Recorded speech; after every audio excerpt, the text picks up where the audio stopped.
Who are you? Yes, you. You look like you have no clue. Then, tuning to you. You is an insight into the human behavior. Do you have a difficult child, an annoying colleague, an impossible boss, or a hard-to-please partner? Know why they act the way they do. While others are confused, you exhibit clarity. While others are constrained, you are flexible. While others see adversity, you uncover opportunities. Become a better you. View the world differently. You.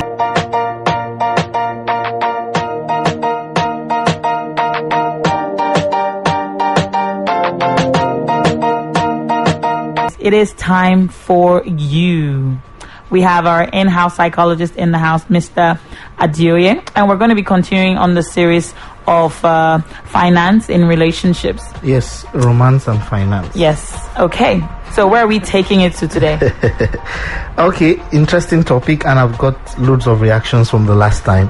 But today I want to quickly say to you, as you're listening, as you're driving on your way to the island, talk to you, that money is very, very powerful and is very important. Say that again. and you see, you must realize the kind of reaction that money has on you, and especially the romance part of your life. As a matter of fact, there are factors that influence how you relate with money or cash. One of the factors is what I call family of origin factor. Family of origin factor is how your parents or your predominant upbringing dealt with money issues. How did your parents or those who brought you up, or the influences that shaped you, how did they play out money in your subconscious? That's actually very powerful. There are parents who give their children money when they finish their chores. They want to breed responsibility. There are parents who do not allow their children to even have influence over decision making over money until they are in their late teens. They collect all the monies and they take all the financial decisions. There are parents who deliberately give their children a little bit lesser than they would actually need. A little bit lesser than they would actually need. Okay, so that they would have to work so that for the rest. Exactly. There are parents who deliberately don't give you everything. And there are upbringing, there are parents who try to bring you up by giving you everything, almost everything.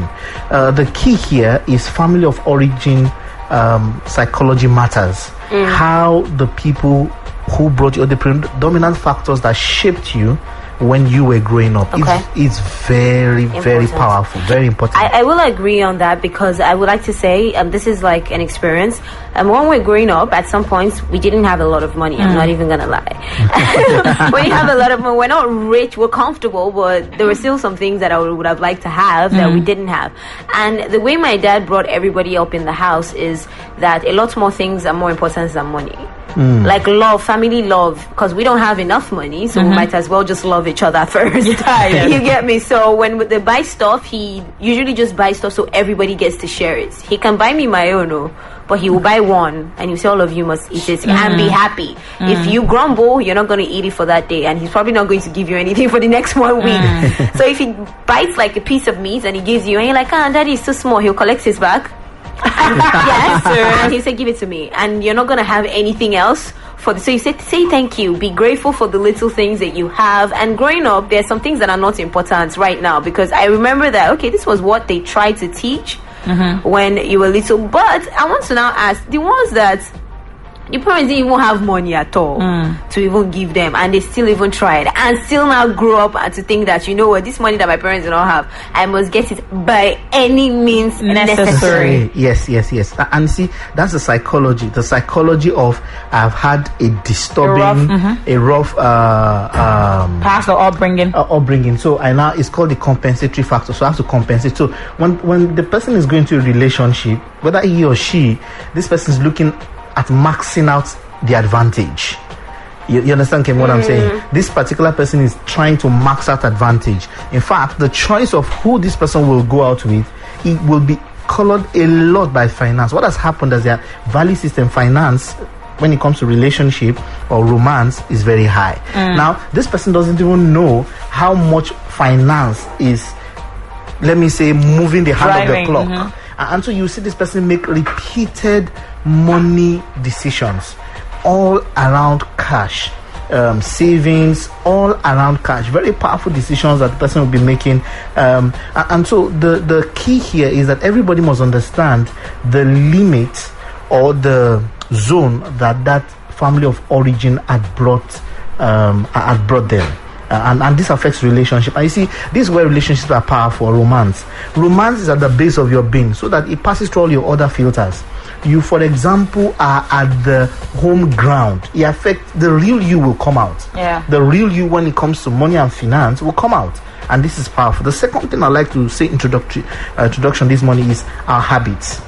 You see, some persons around finance don't think, or they don't wake up, they start spending money. Bam, bam, bam, until their account is 25% to go. Then they slow down or stop. Then they stop or slow down. Some persons will go 80%. They will only spend 80%. Some persons will go zero. And invest 80%. And they will invest 80%. Some persons will go zero. That is, they will spend and spend and spend and spend. Till they don't have any. Till it's almost negative. Then they will stop. Now, what's going on is that they have a mental program. That's why no matter the kind of job they have, they're always broke. They're always broke. I mean, somebody saying, I just need 20,000 naira. I'll be fine. Once I get 20k, I am big boy or big babe. Okay, so this next job comes and it's 50,000 naira above what they thought they wanted.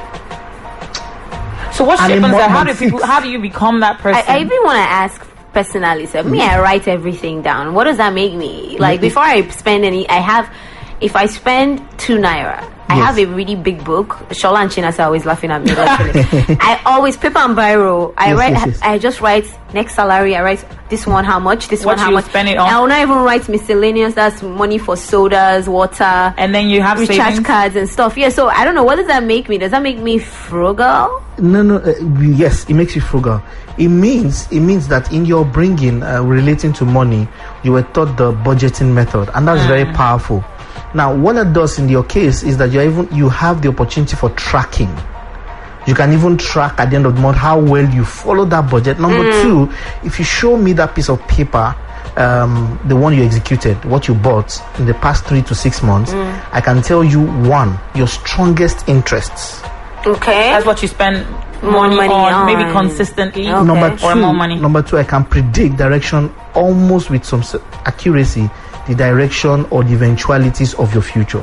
Okay, very powerful. So the point I was making is that people have different habits around money, and so when you enter into romance, that habit will play out. It will play out on a mega level.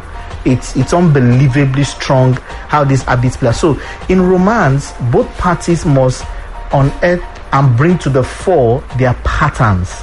These patterns must be clear first to the individual and to the other party. So it must be clear to you what are your finance patterns, what are the models you use to drive your finance, and the other party too must recognize that. Okay, so be aware of your financial patterns. Feel free to join the conversation. You can call us on 090-9916-4403. That's 090-9916-4403. Okay, I do have a question though. Last week we were concentrating more on basically women that go after men that have money, and is it a factor in a relationship? What of the other way around? Yes. What of men that marry date women because of how much they have, or somehow it might have not been necessarily that in the beginning that was it. It just happened to be that sometime during the course of the marriage, the woman began to make more money. And from movies, Nigerian movies, and a couple of other stuff, home videos, I see that it's always a problem. Why is it always a problem? That's a very touchy topic. Why is it touchy? We're in Africa. You see, upbringing is very powerful. people don't even know how much that affects us. No matter how much educated you are, the average African man is almost like a legend. And it starts from about the age of 2 or 3. How people raise their male children, far different from female children. You teach male children at about 2 or 3 to carry heavier things, to be stronger. You tell them things like you're a man now. And for the woman, you say, oh, don't you know you're a woman, and all of those. So you're dealing actually with a strong fundamental cultural thing. And that has sedimented over the years. The man is the head of the home. In Africa, it's a big deal. It's always there psychologically. No matter how much we try to go Western or take it outside the country, no, the average African family, no matter how westernized, is still very strong. But what has played out in the recent past is that women have grown more independent, more hardworking, aggressive, independent, more success driven. So what you now have is that people are trying to. We just woke up one morning and we now have this emancipation, and so times have changed. And so the challenge that Kim is talking about is become much more rampant. That's what I'm making. So here's the solution. You're dealing with. The money is just a symbol. The cash and who has more money is just a symbol. You're dealing at the base of it with the male ego that's mixed with the African culture. Money is just the front in this case. Or let me even say the strongest front where this plays out is money. And some women will not even talk to their husbands about the real level of their wealth. My personal opinion is that women probably have more money and relationships than men. And when I say relationships, I mean women are strong. They know more persons, or their network is wide. But it won't be apparent to the man the real value of your wife. And that's because we're in Africa. So this is the key. For any relationship to succeed, ego. 3 times I'm saying it. In personal experience, and as I talk to people, married couples relationships, ego is a very strong deal. And some of it is unnecessary ego. There's ego that's even necessary for you to be successful. There's ego that's necessary for you to have a very healthy lifestyle. But you're dealing with ego that has no meaning. Ego that's just, you won't be bigger than me, I won't be bigger than you. Ego that is crass competition. You understand what I'm saying? Yeah. Ego that has no meaning, no real meaning. Okay, so let me take this conversation here because I want to marry everything that you have said. Yes. Because I know you started by saying upbringing is important. It depends on how what role money played in your upbringing. Yes, that is the degree to which you will succeed in romance plus finance, or the interaction between romance and finance is first of all a function of these things that build the foundation for your financial behavioral patterns. Okay. So a guy that grows up. Okay. All right. You know what? Let's give out the number again because I'm sure a lot of people are used to the old one. 090. That is the number to call. 99164403. That's 09099164403. You can also tweet whatever questions you have at City1051 or send us a text message to 33131. We're talking about relationships and finance. The number again, 09099164403. Hello. Okay, we lost that call. So I was saying, now marrying upbringing with the African tradition. A guy grows up in a home where the woman is the breadwinner, and he grew up in a home where the woman is the breadwinner. So for him, his mother was the one who was taking care of the bills. His mom was the one doing everything. And now he's grown up to become this man in an African society where the man is the one that should take the lead financially. How do you think that affects him as a man in this culture? You see, that's why the job of getting married is for matured people. We must be matured. And maturity is actually realizing what your weaknesses are, discovering them, bringing them to fore, unearthing them, and then dealing with them. So the first key is that this man must be aware what exactly is going on. This man must be aware that, look, this is my upbringing. Again, your upbringing doesn't matter. It's about the future of you and your spouse. Okay. It's about the future of you and the person that's getting married. It's about the future of you and the person that's getting married. Both of you must absolutely look at each other and work at it. The key is to work at it. So realization is the first phase. Number two, my question is, what do you think is going to become the psychological money pattern for that guy whose mom was the breadwinner of the home? By that illustration, by just this illustration, there will be some issues. You see, by just this illustration, if we're going to take this factor alone, you understand what I'm saying? He will expect his wife to be upbeat. However, human psychology doesn't play like hard and fast rule. You actually can have a compensatory factor. It's either or. Hello. Oh, we lost that call. Okay, so it's either or at the end of the day. So it may be disgust. Probably the person's father was away and the person was irresponsible. That's the father of this guy was irresponsible. And so if he saw his father irresponsible, if he saw his father very, very uncaring, if he saw his father very, very the experience was traumatic for him and it brought out pain. What you can have is as he grows into adulthood, he will compensate for it because he's being motivated adversely. It's called negative motivation through pain. So he'll be motivated against that pain, and so he will become overcompensatory. That can happen. The second possibility, to the point where he becomes totally controlling. I want to be in charge of everything. Absolutely. Okay. Or he will be more responsible. So it can actually play out both ways. It depends whether it brought pain or pleasure. Okay. It depends on the evocation. That's why they say in psychology that what happens to you, you may not have control, but how you respond and react to it, yes, absolutely, you have control over it. Okay. Can we please give out the phone lines again so they can join the conversation? Yes. We are talking finance in romance. All right. You can also tweet at Adioye Abodunrin. All right. Adioye Abodunrin. Hello, good morning. Hello, good morning. Snap, we lost that. Phone lines having a mind of their own this morning. Okay, but guys, keep trying, okay? Okay, so Mr. Adioye, let's come back to you. Yeah. And this money in romance. Now, for this guy who's romance and finance. Okay. So for this guy who's overcompensating, how are they going to find a level ground in that relationship if the wife is coming from a different spectrum? All right, hold that thought. Hello, good morning. Good morning. Good morning. Good morning. Hi, what's your name? My name is Livingstone. Your name is? Livingstone. Oh, where are you calling from, Livingstone? Presently I'm in Ojota. Okay, you want to join the conversation? Morning. Hi, good morning.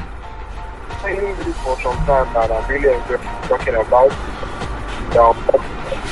I mean, a lot of things towards the thing. I want to ask one thing. I didn't say much about your upbringing, not the work. For me, for instance, I came up from an upbringing. My parents had a lot at one time. They made some financial decisions that took everything away. So when you're used to a lot of things, and all of a sudden you don't have those things anymore. That's easy, but to give all the trying about the children to take it up, take it back, that was like a drive. Take your things back, and for me, it's drive. So you're saying, Livingston, sorry to cut in. You're saying that your parents, there was some cash or some prosperity, and then something happened, and then there was not so much money again, right? Come again? I didn't get that. You said there was things happened and they made some decisions. They made they went into a business that took everything they have. Okay. And the law sued a lot of things, so it's like everything crashed. Okay. As everything crashed, and everybody knows you as somebody who has a lot, because you don't have anything. Okay. They manage it well, made us understand and make sure that we are on the right track. So it was a big shift, but for me, that has been a big breakthrough for me. Okay. Now I'm married, and a lot of things that has helped me in so many things. At times I don't have anything and she has everything, but because I've had those kind of orientation, and before we go married, we talk about so many things, and little things like this. What do you do when things like this happen? Because I've seen people, when things go down, and maybe their wives have a lot, everything stops, but for me that didn't happen, you know, because I've had that experience before, and I knew what, you know, so sometimes those things help too. And for me, it's been a drive for my own children and all that, so that sometimes you don't always have, so that you know what to do and to do it the right way, so that you don't just keep, I must get it at all costs. Okay. Thank you for that. Contribution. Yes, thank you, Livingstone. What you've said is just saying that no matter what you've been or how your bringing has been, you can develop it. You can grow. You can change stuff. There's not like this the way I am. People say that a lot. They say this is me, and you're supposed to take me the way I am. I say that's not correct. You're not like that. It's something that happened. Hi, good morning. What's your name? Hi, good morning. My name is Ebu. Ebu, where are you calling from? I'm calling from Zibo. Okay, have you been listening? Yes, I have. All right, so And go I ahead. want to ask a question. Okay, go ahead. I want to use my situation as an example. Okay. My parents are split. Okay, and then part of the reason why they got split initially was due to the financial constraints. My mother worked for my father for a long time, you know, not having her own savings or whatever. And then when he decided to leave her, you know, she didn't have anything to start up all over again with. She didn't have an education. She didn't have a handwork that she was used to. You know, she had to start from scratch and everything. Okay, and that psychology has been with me for a while. And so, in getting into a relationship, I have that fear that, okay, when it comes to finances, I should be my own woman. You know, any little thing that anybody's doing, I take it as mirroring my father's action. Hello. Hi, yeah, we're listening to you. So now, what's your question? No, she's just sharing her experience. She came from a place where her father robbed her mom of everything because they were in the same business together. Okay. So subconsciously, she goes into her relationships with deciding to own everything that she has or everything that she's earning. Absolutely. You know, she started by saying, I have a question. Morning, Dan. Morning, Dan. You know, she started by saying, I have a question. Oh, so you wanted to hear the question. What the question was. We lost her, so please do call back if you can. But that's fine. It's good. She's self-aware. She knows that, look, because my dad did this to my mom, I am like this. So as she's entering a relationship, it's called declaration, upfront declaration of your manifesto. So when you think about that, then love, and when you're doing about finances, or rather, if you're engaged in a relationship, it really depends on what country you're in, on how that relationship is really going to work out. Because it's difficult to say that everything is universal, because if things depend so much on finance, it depends on where you're at, what you need in order to survive. Yes, there's a context. There's a context. That's what you're saying. You're correct. That depends on the predominant culture of the environment. Yeah, very, very correct, very valid. But for the young lady, here's what I want to say. You see, you must understand yourself, and those who succeed the best in life are those that can adapt. My counsel to you is, please, while you know yourself and all of that, not every man in town has the desire to deprive you or make you look stupid. I mean, take care of yourself financially. This is my advice to everybody. But if it's a symbol to your husband, if it matters to the person you're going out with, how you share compatibility in relationship, or especially in the area of finance, if that matters to him, if for example you are with a man who thinks that both of you should share the same account or do the same that's not budget. Happening. What are you talking about, Kemi? That's not happening. But see, that's the thing. People, because when you grow up in that environment, you have trust issues. Absolutely. So even if the other person has genuine intentions, you're just not buying it. I'm just saying, because sharing account, not happening. Right now. Because again, notice what's happening in the case of this lady. It is trust that is going on. Yeah. It is not the finance, it is trust. It is trust. Behind this body language and this behavior is trust. So it means that she can't go out with someone, can't get married to someone that she doesn't trust. Because look, money is just one area. That thing she's talking about will grow into that area. It will play out in other areas. Then she's going to start taking her decisions herself. Very soon she's going to start choosing the schools for the children herself. Wow. Very soon she's going to go on vacation herself.